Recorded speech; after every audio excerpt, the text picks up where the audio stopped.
Hi, everybody. How are you? My name is Ryan Anderson. I'm the Associate Dean at Mohawk College for Business and Entrepreneurship. Thank you so much for joining us again today for another one of our snackable speaker sessions. Today, we are joined by John and Nasir. We're going to talk a little bit with us on what makes a good idea with regards to starting a business and entrepreneurship. What I'd love to do is introduce you to John and Nasir to tell you really quickly a little bit about themselves, and then we'll get to the first question. John, how about you? Oh, thanks. Thanks for the intro, Ryan. I appreciate, first of all, the invite. So thank you. My name is John Rocchetta. I am president and owner of The Beat Goes On. We're our used music, movie, games, media, collectibles in Southern Ontario with 9 locations. We've been in business for just over 30 years now. I started back in 1991 as a graduate of a student from Conestoga College, actually, in their business management program. And I always say I haven't had a job since. This has been it for me, basically my whole career. We started back with one little closet of a store and have grown and downsized and then grown in other ways over the years, and that's all I've known is sort of to be as an entrepreneur. It's everything that I've done always revolves around The Beat Goes On, and I've been grateful and lucky enough to have staying power for that long. So it's been quite a trip. And John, I'm looking forward to talking to you a little bit in this session and others about that staying power, because you've had to diversify quite a bit over the last number of years, and you've stuck through it in an industry that's had a lot of change, a lot of trend changes, in a lot of ways as far as consuming your content goes too. So I'm really excited to talk to you and learn more about that in this session and some of the other ones as well. These sessions will be played for some of our media students as well. So I know I'm urging them out there to really listen to some of your messaging too. Nasir, welcome. I know our audience heard from you a little bit last year in our speaker sessions, and I'm excited to have you back. Could you just give a brief introduction into your business, so for those of us who have not met you yet? Yeah, absolutely. Thanks again as well, Ryan, for allowing me to have this opportunity, and hopefully John and I can bring some value to the students as well too. And I've been friends with John for since high school as well too, for those of you out there. So we're pretty fortunate to kind of be able to play on each other, but he's been more of a mentor to me, actually, kind of going through my business, and he's been doing it a little longer. I've been doing this for 15 years now. We are specialists in cabinet painting or cabinet resurfacing. So kitchen cabinets for the most part, bathroom cabinets, that sort of thing. Just a great cost-effective alternative to replacing cabinets, because that can be very costly, as most people probably know. Started really after about 18 years in the corporate world, decided to take a bit of a risk and start my own thing, and started kitchen here, kitchen there kind of thing, a few a month out of my basement, and graduated to my garage, and then to a small shop in Mississauga. And now we've got a really nice facility in Milton where we're based out of. We've gone from 1 or 2 kitchens a month to now we're up to about 5 or 6 kitchens a day. And we've become the only Baumler approved cabinet painting company in Canada, which we're pretty proud of as well. So we've come a long way in that short time. But again, as we're probably going to talk about throughout this, it's not without its challenges and hard work as well too. But that's where we're at. One of the things I love from getting to know you, John, a little bit, Naz, knowing you for a number of years, is the actual idea that you had to get both these businesses started. They weren't conventional, at the beginning. And so I'm wondering, Naz, if you can get us started with, what makes a good idea for a business? What makes we all have them. I always joke saying I've got my best, most brilliant ideas at 4 a.m. when I can't sleep, and I'm a genius then, but then I happen to, I guess, go back to sleep, right? So what happens, what is a good idea to start a business? Where did yours come from? And why has it worked? And John, I'll pivot and ask you the same question when Nasir is done. Sure. Yeah, I think, regardless of whether it's a brand new idea, like something very, very innovative, or if it's something that's just, for lack of a better term, been done, I think either way, you've got to just ensure that there's some sort of a demand for whatever product or service you're trying to put forth. And if it's something that's already been done, then, one of the things I always try to do, even though when I started doing this, there was nobody really doing it as a business or as a dedicated business. People would dabble in it or paint cabinets themselves or whatever, but it wasn't of great quality. But I always try to see, is there a way we can do this differently? And whether it's the approach you take in your business philosophy. One example is, we're probably the only contractor in the world that doesn't take a deposit. And, for us, I joke with people because when we remove their doors and we're having them resurface at the shop, I always joke with them because I tell them we're holding your doors hostage anyway. So if you want them back, you're going to pay me. And it's, it's that kind of humor as well too, built into it that kind of works. But, it's 15 years, 4,000 kitchens, and we've never been burned. But I don't know of any other contractor on the planet that will not take a deposit. So just some of those things. Ryan, I mentioned to you earlier in a session that, we've got two philosophies. One is, just do a great job and just be nice to people. So I think for any idea, you just got to make sure there's that demand there. And can you do it maybe differently than everybody else, just to try to distinguish yourself from your competitors? Interesting. And I think when we talk in a few minutes about validating the idea, I think I'd love for you to expand a little bit further on how you did that, because that story in itself with you is really, really interesting. John, how about yourself? What makes a good idea for an entrepreneur? I think Nasir's sort of hit the nail on the head in terms of what he was just talking about, which is right on the mark. The only thing I could actually add to it, and again, personally, is just making sure your idea, you can draw upon your own passion for it as well and your own interest for it. Because many people, startups, including myself 30 years later, you're in it for sometimes 8-10 hours a day, 6-7 days a week. It's become not so much of what you do as who you are. And if you don't have that passion to go with it, the interest fades quickly. And that basically spells for me disaster. And I think that's key to a good idea, is actually passion with that idea as well. And that sort of keeps the days going as well. Is literally what you're enjoying out of your day-to-day operations, for sure.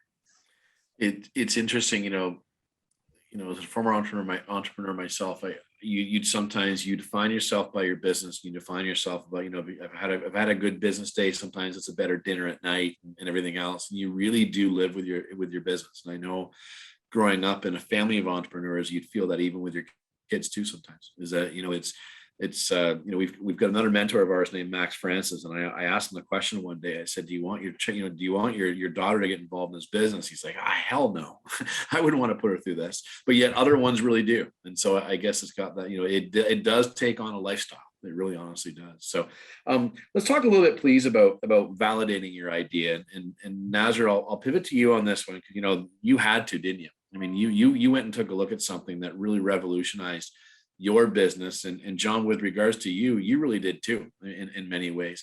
Naz, can you start us off by just talking about how you validated that idea you had in the early days? What told you were onto something, and what also maybe perhaps said, okay, maybe I need to take a step back as well? Yeah, I think in terms of validating, like any idea, you've got to try it, right? You got to test it out. And I always said that every idea that you don't try is guaranteed to fail. So you've got to take a chance sometimes.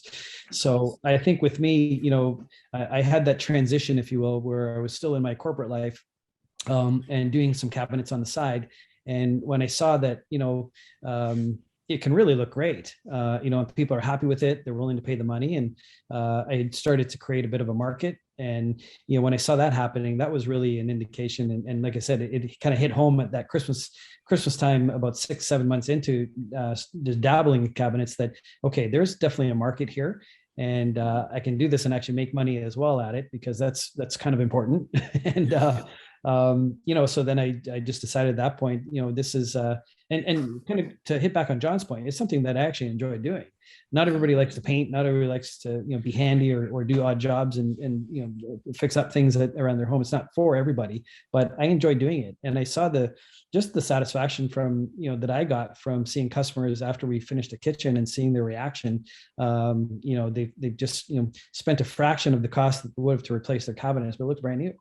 So, that's kind of that passion that John talked about. That's kind of what keeps me going all the time, because we get that reaction daily, 5, 6 a day. And, I get so many compliments on our staff and the product and everything else. So, but yeah, for the idea, you've just got to try it. You've got to be willing to take that risk and, test it out. And if you fail, then, you may have to just tweak it. It doesn't necessarily mean it's a bad idea. Sometimes it just needs a little tweaking. Yeah.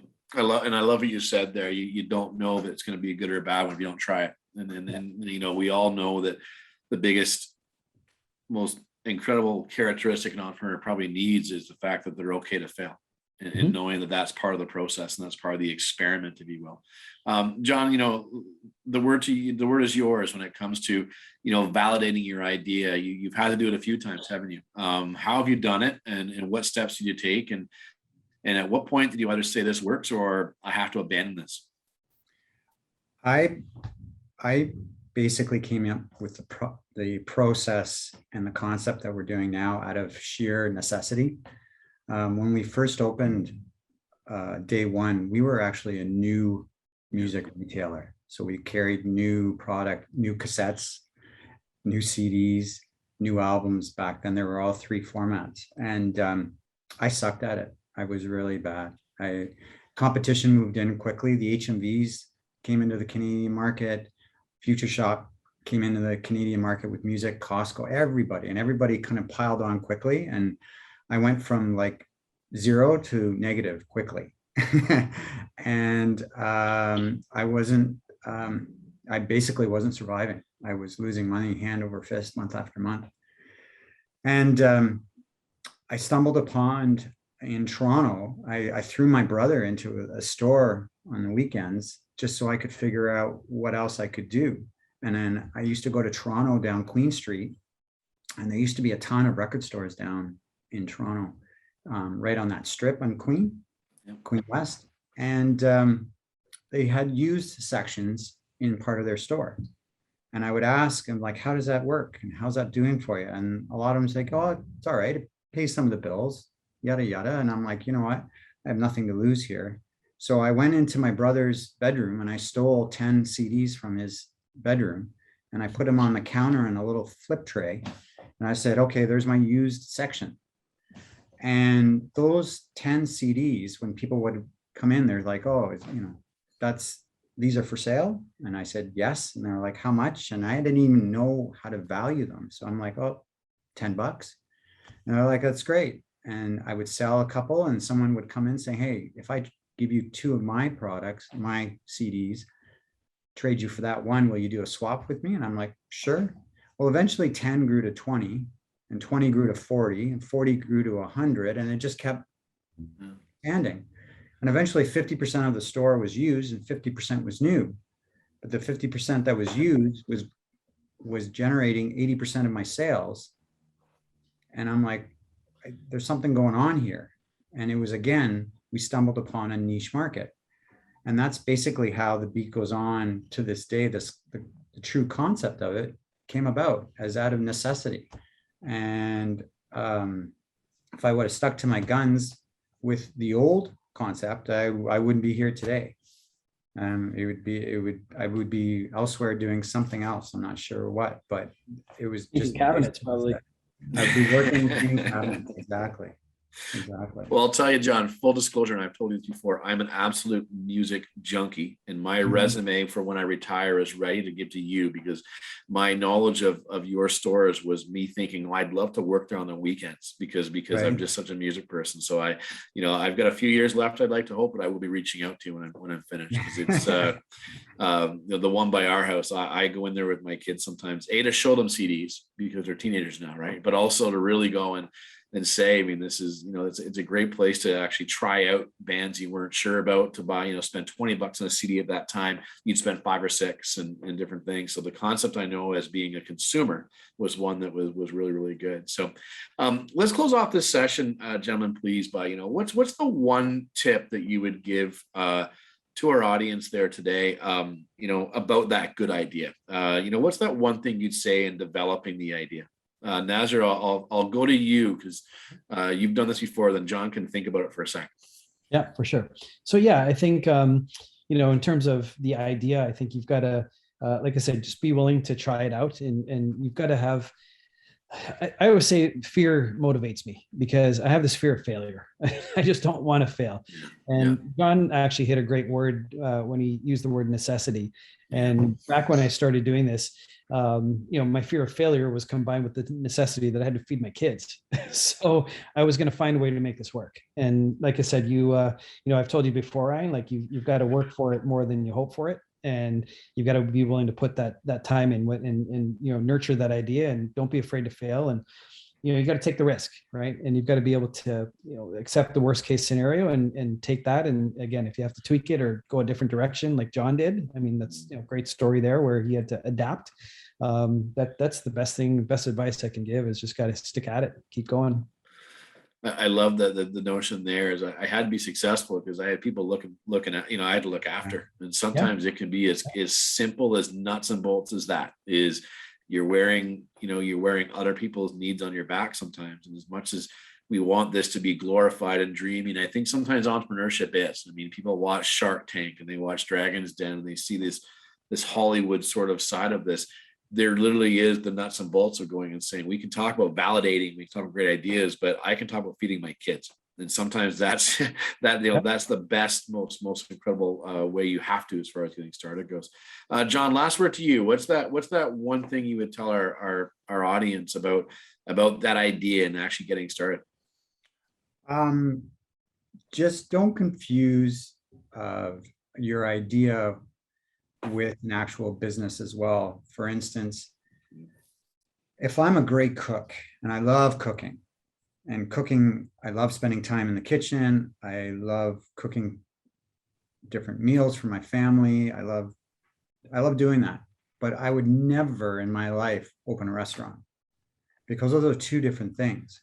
Some person that has a passion for cooking thinks, oh, I'd love to own a restaurant. I'd love to do it. And like, those are two different things by far. And some people cross that line and they're like, you know what, I love flowers, so I'm going to open a flower shop. And all of a sudden it becomes disastrous for them, because their passion was obviously the flowers or the cooking, but you can't live off of, cooking cooking meals. You actually have to run a business.